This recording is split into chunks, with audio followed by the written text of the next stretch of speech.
কয়দিন আগে শরীফুল রাজ ও বুবলির বিয়ে নিয়ে অনেক আলোচনা সমালোচনার ঝড় উঠে, কিন্তু এই ব্যাপারে বুবলি এবং রাজ দুইজনই নীরবতা পালন করেন। তবে আমরা জানি নীরবতাই সম্মতির লক্ষণ।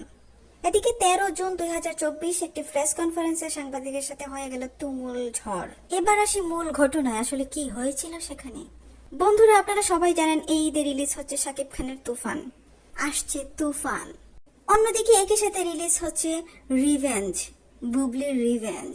সেখানেই মূলত সাংবাদিকের প্রশ্ন ছিল বুবলির কাছে, এবার কি তুফানের সাথে রিভেঞ্জ পেরে উঠবে, নাকি আবারও মন্ত্রীর সাহায্য নিয়ে মন্ত্রীকে দিয়ে ফোন দেয়াতে হবে। সেখানেই মূলত খেপে গেলেন বুবলি এবং বুবলি প্রমাণ চাইলেন এবং সাংবাদিক বললেন, প্রমাণ ছাড়া আমি কথা বলি না। সাংবাদিক বলেন, গত ঈদে দেয়ালের দেশ মুভিটি চালানোর জন্য মন্ত্রীকে দিয়ে ফোন দেয়াতে হয়েছে। এবারও সেই রাস্তায় বুবলিকে হাঁটতে হবে কিনা সেই প্রশ্নটাই ছিল বুবলির কাছে সাংবাদিকের। বরাবরের মতোই বুবলি রেগে মেগে খেপে গেলেন সাংবাদিকের উপর।